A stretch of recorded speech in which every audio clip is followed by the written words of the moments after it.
ନମସ୍କାର ବନ୍ଧୁମାନେ ଜ୍ୟୋତିଷ ଶାସ୍ତ୍ରରେ ପୌଷ ନକ୍ଷତ୍ରକୁ ସମସ୍ତ 27ଟି ନକ୍ଷତ୍ରର ରାଜା ବୋଲି କୁହାଯାଏ।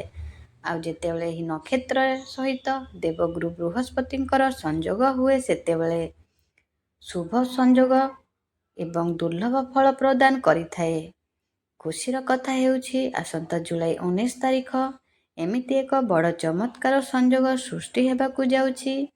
ଗୁରୁ ଗ୍ରହ ପୌଷ ନକ୍ଷତ୍ରର ତୃତୀୟ ଚରଣରେ ପ୍ରବେଶ କରିବାକୁ ଯାଉଛନ୍ତି। ଧାର୍ମିକ ଦୃଷ୍ଟିକୋଣରୁ ଏହି ଗୋଚର ସୁଖ, ସମୃଦ୍ଧି, ଜ୍ଞାନ ଏବଂ ଧନ ବୃଦ୍ଧିର କାରକ ସାଜିବା। ତେବେ ଏହି ନକ୍ଷତ୍ର ପରିବର୍ତ୍ତନ କେଉଁ କେଉଁ ଭାଗ୍ୟଶାଳୀ ରାଶିଙ୍କ ପାଇଁ ଉନ୍ନତି ଦ୍ୱାର ଖୋଲିବ ଆସନ୍ତୁ ଜାଣିବା।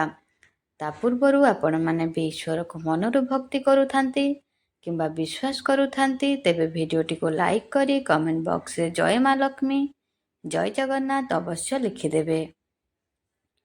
ମେଷ ରାଶି। ଏହି ମହାସଂଯୋଗ ମେଷ ରାଶିର ଜାତକର ବ୍ୟକ୍ତିବିଶେଷଙ୍କ ପାଇଁ ଆର୍ଥିକ ଏବଂ ପାରିବାରିକ କ୍ଷେତ୍ରରେ ଅପାର ସଫଳତା ଆଣିବା। ଲମ୍ବା ସମୟରୁ ଅଟକି ରହିଥିବା ଟଙ୍କା ହଠାତ୍ ଫେରସ୍ତ ମିଳିବ। ସମୟ ଅତ୍ୟନ୍ତ ଅନୁକୂଳ ଯାହା ଭବିଷ୍ୟତ ବଡ଼ ଲାଭ ହେବ। କାର୍ଯ୍ୟକ୍ଷେତ୍ରରେ ଆପଣଙ୍କର ସ୍ଥିତି ମଜବୁତ ହେବ। ଚାକିରି ବଦଳାଇବାକୁ ଚାହୁଁଥିଲେ ଭଲ ସୁଯୋଗ ମିଳିବ। ପାରିବାରିକ ସୁଖ ଶାନ୍ତି ବଜାୟ ରଖିବ ଏବଂ ପୈତୃକ ସମ୍ପତ୍ତିରୁ ଲାଭ ମିଳିବାର ଯୋଗ ରହିଅଛି। କର୍କଟ ରାଶି। କର୍କଟ ରାଶିର ବ୍ୟକ୍ତିବିଶେଷଙ୍କ ପାଇଁ ଗୁରୁଙ୍କର ଏହି ନକ୍ଷତ୍ର ପରିବର୍ତ୍ତନ କୌଣସି ବରଦାନ ଠାରୁ କମ୍ ନୁହେଁ। ସମାଜ ଏବଂ କାର୍ଯ୍ୟକ୍ଷେତ୍ରରେ ଆପଣଙ୍କର ମାନ ସମ୍ମାନ ବଢ଼ିବ। ଲୋକେ ଆପଣଙ୍କର ନିର୍ଣ୍ଣୟ ନେବେ ଏବଂ ପ୍ରଶଂସା କରିବେ। ବ୍ୟବସାୟୀଙ୍କ ପାଇଁ ଏହି ସମୟ ବହୁତ ଭଲ ରହିବ।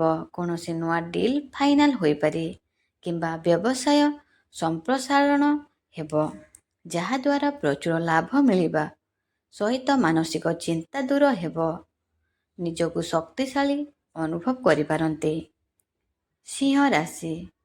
ସିଂହ ରାଶିର ଜାତକର ବ୍ୟକ୍ତିବିଶେଷଙ୍କ ପାଇଁ କ୍ୟାରିୟର ଏବଂ ଶିକ୍ଷା କ୍ଷେତ୍ରରେ କୌଣସି ସମୟ ଚମତ୍କାର ସାବ୍ୟସ୍ତ ହେବ। ଚାକିରିଆମାନେ ନିଜ ପ୍ରତିଭା ଦେଖାଇବାର ସମ୍ପୂର୍ଣ୍ଣ ସୁଯୋଗ ପାଇବେ ଏବଂ ବସ୍ ଆପଣଙ୍କର କାମରେ ପ୍ରଭାବିତ ହେବେ। ପ୍ରତିଯୋଗିତାମୂଳକ ପରୀକ୍ଷା ପାଇଁ ପ୍ରସ୍ତୁତ ହେଉଥିବା ଛାତ୍ରଛାତ୍ରୀ ବଡ଼ ଖୁସି ଖବର ମିଳିପାରେ। ଆୟର ନୂଆ ଉତ୍ସ ସୃଷ୍ଟି ହେବ ଯାହାଦ୍ୱାରା ଆପଣଙ୍କର ରୋଜଗାର ମଧ୍ୟ ବୃଦ୍ଧି ପାଇବ। ଆପଣଙ୍କର ସ୍ୱାସ୍ଥ୍ୟରେ ମଧ୍ୟ ବହୁତ ଭଲ ସୁଧାର ଦେଖିପାରନ୍ତି କିମ୍ବା ଆପଣଙ୍କର ଋଣ କରଜ ଆପଣ ଶୁଝିପାରନ୍ତି। କିଛି ପଇସା ମଧ୍ୟ ଆପଣ ସଞ୍ଚୟ କରିପାରନ୍ତି। ବୈବାହିକ ଜୀବନ ଆପଣ ସୁଖ ଶାନ୍ତିରେ କାଟିପାରନ୍ତି। ଆପଣ କୌଣସି ଜାଗାକୁ ଭ୍ରମଣ କରିବାକୁ ଯାଇପାରନ୍ତି। ଆପଣଙ୍କର କୌଣସି ଏକ ନୂଆ ମନସ୍କାମନା ମଧ୍ୟ ପୂରଣ ହେବାର ସମ୍ଭାବନା ଅଛି। ଧନୁ ରାଶି। ଯେହେତୁ ଦେବଗୁରୁ ବୃହସ୍ପତି ଆପଣଙ୍କର ରାଶିର ସ୍ୱାମୀ ତେଣୁ ଏହି ପରିବର୍ତ୍ତନର ସ୍ପଷ୍ଟ ଓ ସକାରାତ୍ମକ ପ୍ରଭାବ ଧନୁ ରାଶିର ବ୍ୟକ୍ତିବିଶେଷଙ୍କ ଜୀବନରେ ଦେଖିବାକୁ ମିଳିବ।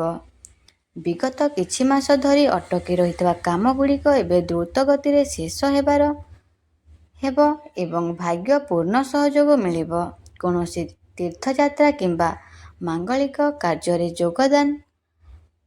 ଯୋଗ ଦେବାର ସୁଯୋଗ ମିଳିବ।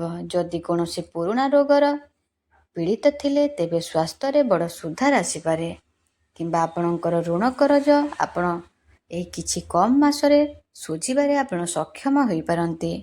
ଆପଣଙ୍କର ବ୍ୟାପାର ବାଣିଜ୍ୟରେ ମଧ୍ୟ ବହୁତ ଭଲ ରୋଜଗାର ମଧ୍ୟ ହୋଇପାରେ। ଆପଣଙ୍କର ଯଦି ଶିକ୍ଷା କ୍ଷେତ୍ରକୁ ଯଦି ଦେଖିବା ତାହେଲେ ଶିକ୍ଷା କ୍ଷେତ୍ରରେ ଆପଣ ବହୁତ ବଡ଼ ସଫଳତା ମଧ୍ୟ ପାଇବେ। ଚାକିରି କ୍ଷେତ୍ରକୁ ଦେଖିବା ଯଦି ଆପଣ ଚାକିରି କରୁଛନ୍ତି ତାହେଲେ ଆପଣଙ୍କୁ ଦରମା ବୃଦ୍ଧି ହେବାର ଯୋଗ ରହିଅଛି କିମ୍ବା ବେରୋଜଗାର ଅଛନ୍ତି ତାହେଲେ ନୂତନ ଚାକିରିର ଆପଣଙ୍କୁ ଅଫର ଆସିପାରେ। ତ ବନ୍ଧୁମାନେ ଆଶା କରୁଛି ଆଜିର ଭିଡ଼ିଓଟି ଆପଣମାନଙ୍କୁ ଭଲ ଲାଗିଥିବ। ଯଦି ଭଲ ଲାଗିଥିଲେ କମେଣ୍ଟ ବକ୍ସରେ ଜୟ ମା ଲକ୍ଷ୍ମୀ, ଜୟ ଜଗନ୍ନାଥ ଅବଶ୍ୟ ଲେଖିଦେବେ ଏବଂ ଆପଣଙ୍କର କେଉଁ ରାଶି କମେଣ୍ଟ ମାଧ୍ୟମରେ ଆପଣ ନିଶ୍ଚୟ ଜଣାଇବେ। ଧନ୍ୟବାଦ। ଜୟ ଜଗନ୍ନାଥ।